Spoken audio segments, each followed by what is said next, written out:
Because as you think about it for a moment, as you think about the fact of ancient times, and we're going to find ourselves back in the Old Testament.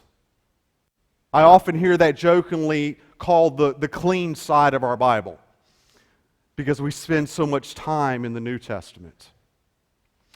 But we're going to find ourselves in Exodus this morning, and we're going to be talking about, and oftentimes in Jewish lore and in myths, there's this story about Abraham. That as he was walking about it, he looked up and he saw the stars. And he said, well, I'm going to worship the stars. But quickly the stars disappeared. So he continues to walk and he sees the constellations. He says, well, I'm going to worship the constellations. Well, again, they disappear. So he continues, he sees the moon, and he says, well, I'll worship the moon. Again, the moon set. So he begins, he sees the sun and says, well, I'll worship the sun. The sun disappeared.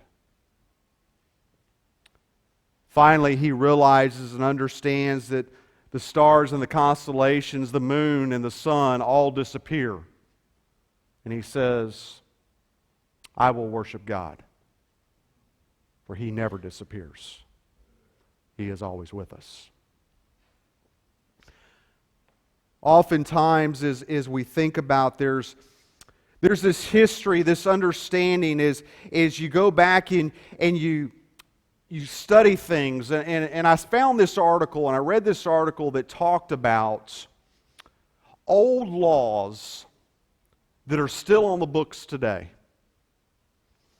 And as you go back and you read some of these laws, there's one in South Carolina that's still on the books today that says this: men, if you do not come to church with a sword on your side, you will be fined. Check it out. It's still on the books.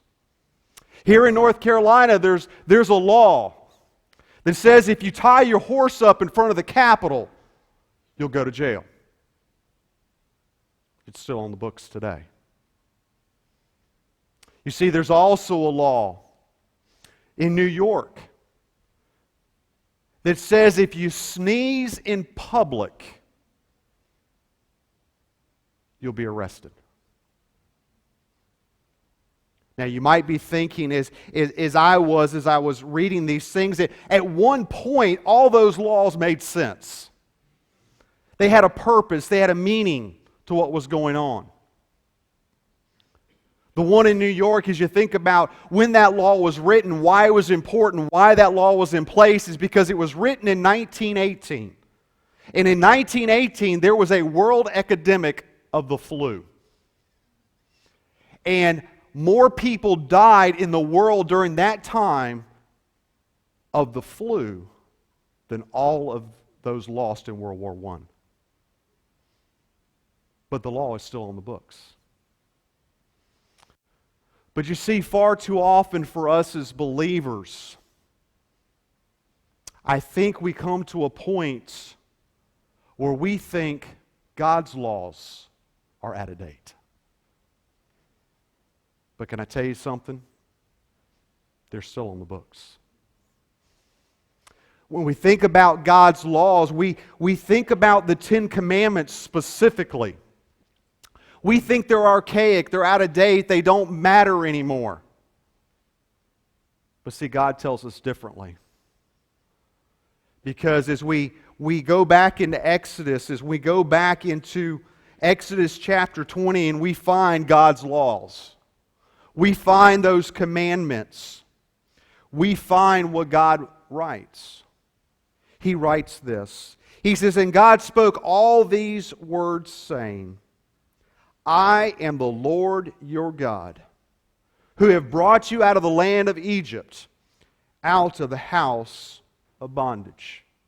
So the very first thing is he's telling the Israelites, he says, listen, he's identifying himself. He's telling them who he is. So they understand clearly, hey, it's me. I'm the one that brought you to where you are. So you need to pay attention. You need to listen. You need to understand. So the very first thing he says is, you shall have no other gods before me. He goes on, he says, you shall not make yourself a carved image, any likeness of anything that is in heaven above, or that is in the earth beneath, or that is with the water under the earth. You shall not bow down for them nor serve them, for I, the Lord your God, am a jealous God, visiting the iniquity of the fathers upon the children of the third and fourth generations of those who hate me, but showing mercy to thousands, to those who love me and keep my commands. So we have to understand, what is God talking about? What is He saying is an idol? What is a golden calf? Well, that's a dangerous question.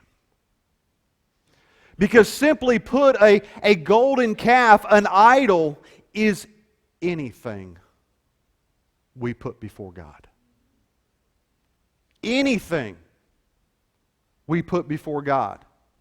It's anything that we worship before God. It's anything we give credit to before we worship God. It is anything in our lives that we focus on before God. Oftentimes, as we think about it, oftentimes as we dig in, we understand, as we just read, that God is a jealous God. These first 4 commandments that He writes to us were all about Him and how we were to serve Him, how we were to worship Him, how we were to have a better relationship with Him. Because far too often as we talk about golden calves, as we talk about worshiping and idols, we find ourselves forgetting something like this. We tend to forget that God is not a building. God is not a place. God is not a thing. And no matter where we are, whether we're in this building that we call a church, whether we're in a house, whether we're in a parking lot, on a corner, in a park, we can worship God. We can praise God because we are the church. Nothing else. So we have to be careful that we put nothing between us and God. That we understand that our focus is on Him and Him alone. And that when we come together, no matter where it is, He's the only thing that matters. The only thing. So we have to be careful. So there in Exodus 20, it goes on, and he says, you shall not take the name of the Lord your God in vain, for the Lord will not hold him guiltless who takes His name in vain. He also says, remember the Sabbath day to keep it holy. 6 days you shall labor and do all your work, and on the 7th is the Sabbath of the Lord your God. In it you shall do no work, you nor your son, nor your daughters, nor your male servant, nor your female servant, nor your cattle, nor your stranger who is within your gates. For in 6 days the Lord made the heavens and the earth, the sea, and all that is in them, and rested the 7th day. Therefore the Lord blessed the Sabbath and hallowed it.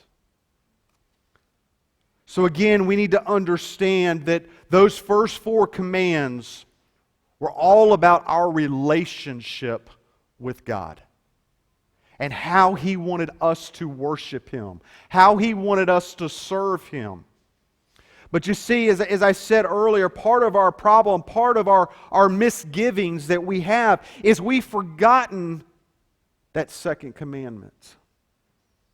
We have forgotten what it means to make idols and not to make idols. So as we look in Exodus 32, we begin to get some understanding. We begin to get some little insight of what happens. Because let's be honest, nothing has really changed than what happened there. What was going on at that particular time, because we have to remember that they had just been led out of Egypt. God had provided all for them that He promised. And as you think about that Moses went up on the mountain to talk to God. And there in verse 1 of chapter 32, he says, when the people saw that Moses delayed coming from the mountain, the people gathered together to Aaron and said to him, come, make us gods that shall go before us.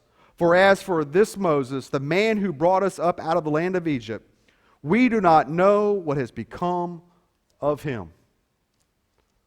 So you got to understand what's going on here. You got to realize what's happened is Moses has gone up onto the mountain to talk to God. And the people whom Moses had brought to where they are said, you know what? We don't know where he went. We don't know how long he's going to be gone. We're tired of waiting, so let's make our own idol. Has anything really changed for us? Has anything changed? Don't we become impatient with God and we decide to do other things in our lives?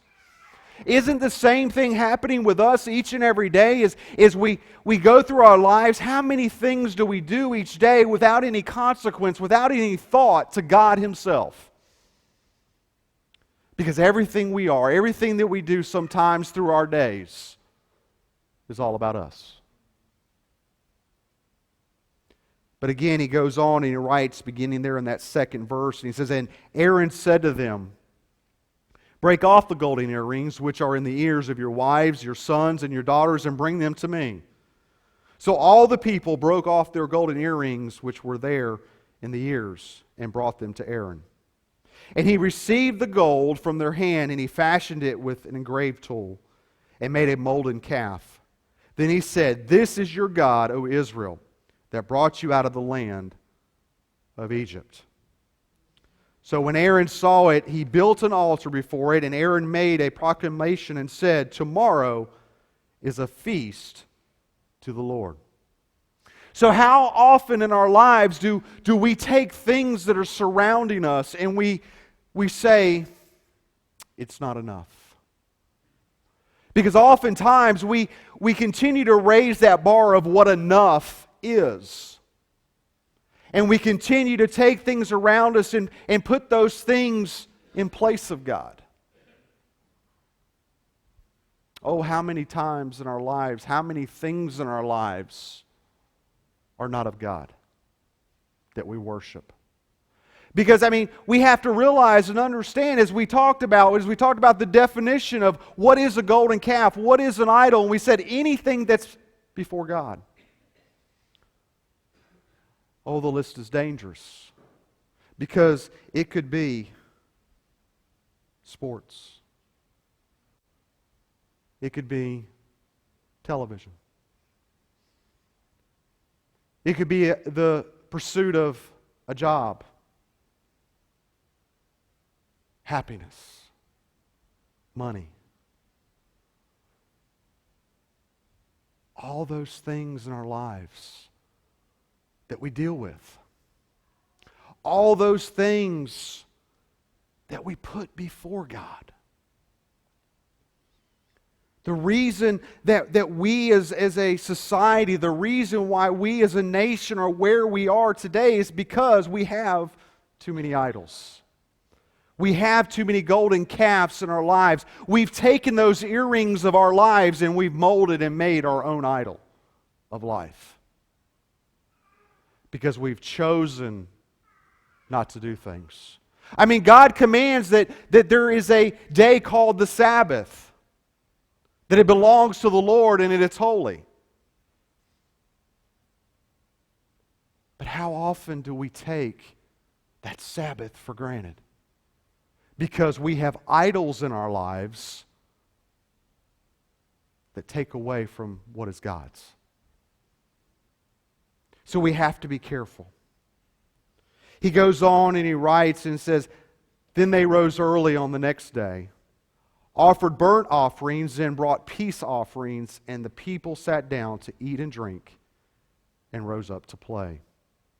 And the Lord said to Moses, go, get down there, for the people whom you brought out of the land of Egypt have corrupted themselves. Sound familiar? I mean, God could be writing this to us today. He could be saying to us, oh, look what they've done. Look how far away they've come from me. And what we'll see very quickly is God has a temper. God can get angry. God can destroy when we put things in front of Him. Because as we saw, he says, I am a jealous God. That's why that happens. He says, get down there, because your people that you brought out, they've forgotten about me. They've forgotten how they got to where they are. And they've made this own idol and they're worshiping those idols they've created. And they're going to offer sacrifices to it. Now, we may be asking ourselves, do we actually offer sacrifices to our idols? Well, we may not, in our own mind, think we are. But we are. Our sacrifice that we have is forgetting God. He goes on and he says, then they have turned aside quickly out of the way which I commanded them. They have made themselves a molten calf and worshipped it and sacrificed to it, and said, this is your God, O Israel, that brought you out of the land of Egypt. So again, God is saying, hey, listen, y'all forgotten who I am. You've forgotten what I've done for you and how quickly you turn your back on me. He's having this conversation with Moses and telling him, you got to get these people right. You got to get them to understand what's going on. And he said, and the Lord said to Moses, I have seen this people, and indeed it is a stiff-necked people. Oh, how that hurts. Oh, how that hurts that we have to know and understand that we, the children of God, are a stiff-necked people.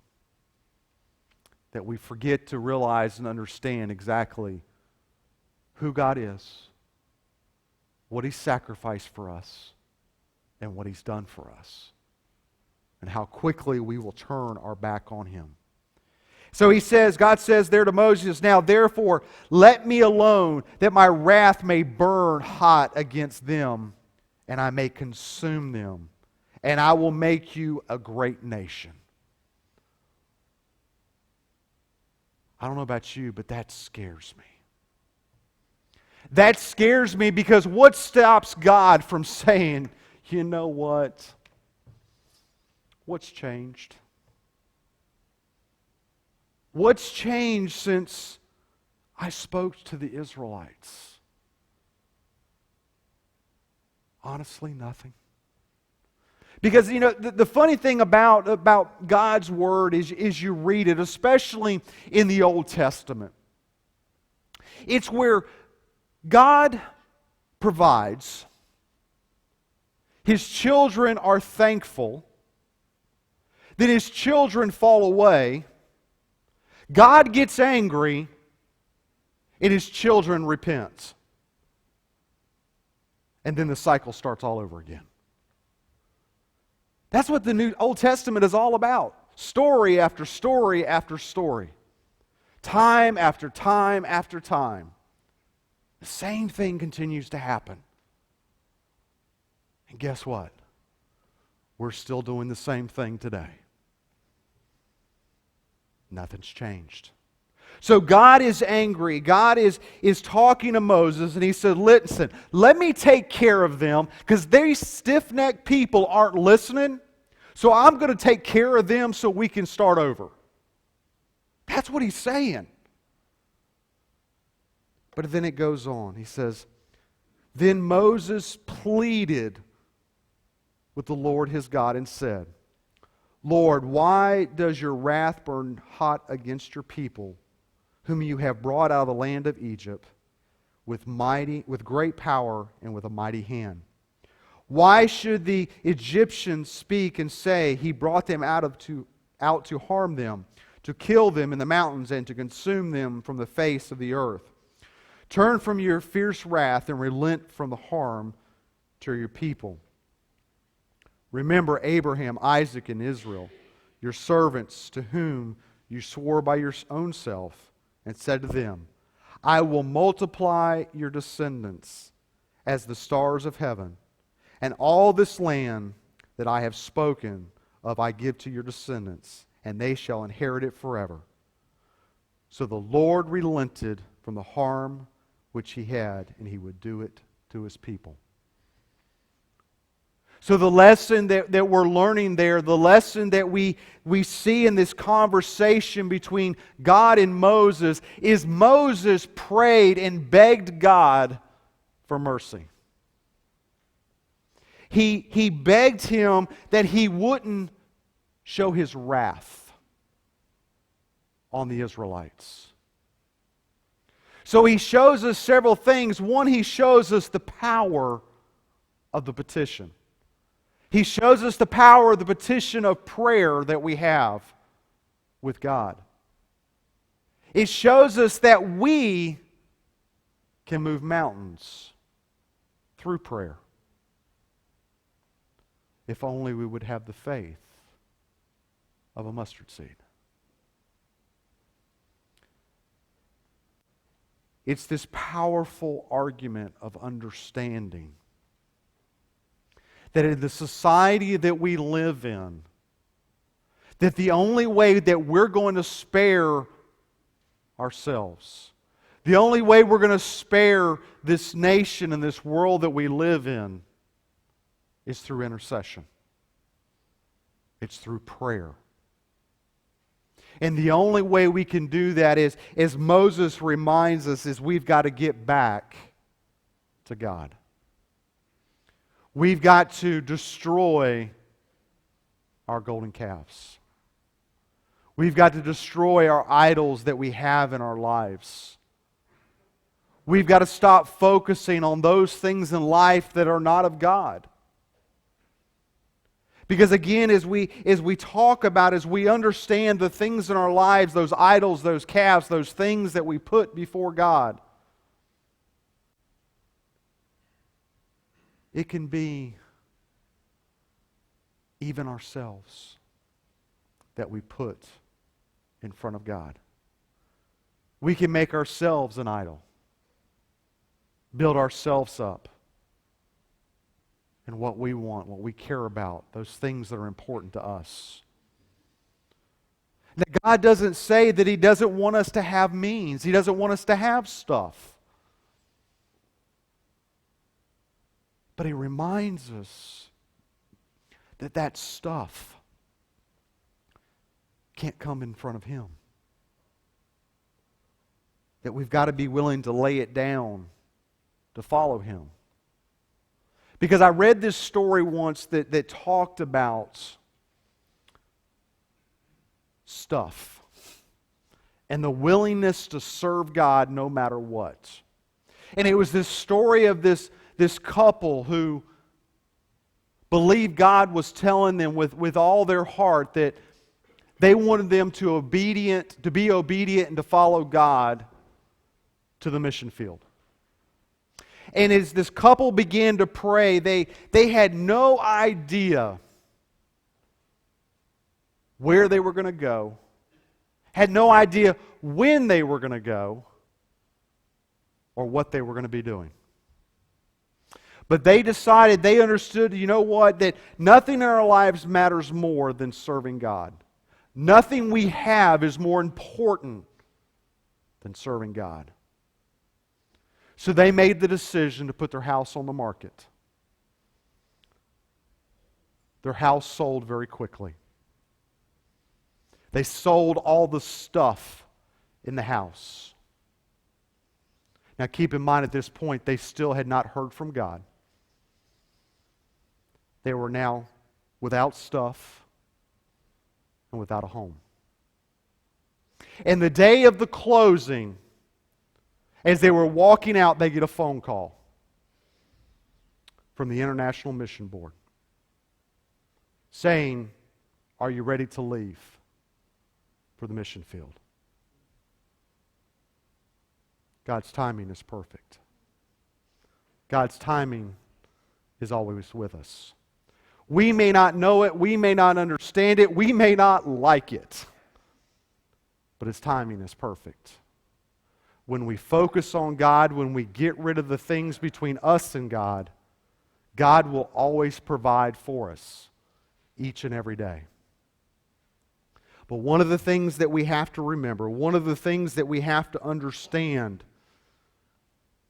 is if we're not willing to give up whatever it is, we can get caught in it. We can die in it. And there's this wonderful analogy and illustration about a monkey. This monkey has put his hand in this box because inside this box was peanuts. And the monkey wanted the peanuts. So the monkey reached in, grabbed the peanuts, but couldn't get his hand out of the box. So the monkey had a decision to make. Peanuts or be trapped. Peanuts or be trapped. Finally, the monkey realizes the only way out of the box was to open the hand so he could pull the hand back out. What are you holding on to that's trapping you from being out of the box? What is preventing you from escaping and getting back to God? I don't know what it is, but you do. And so does God.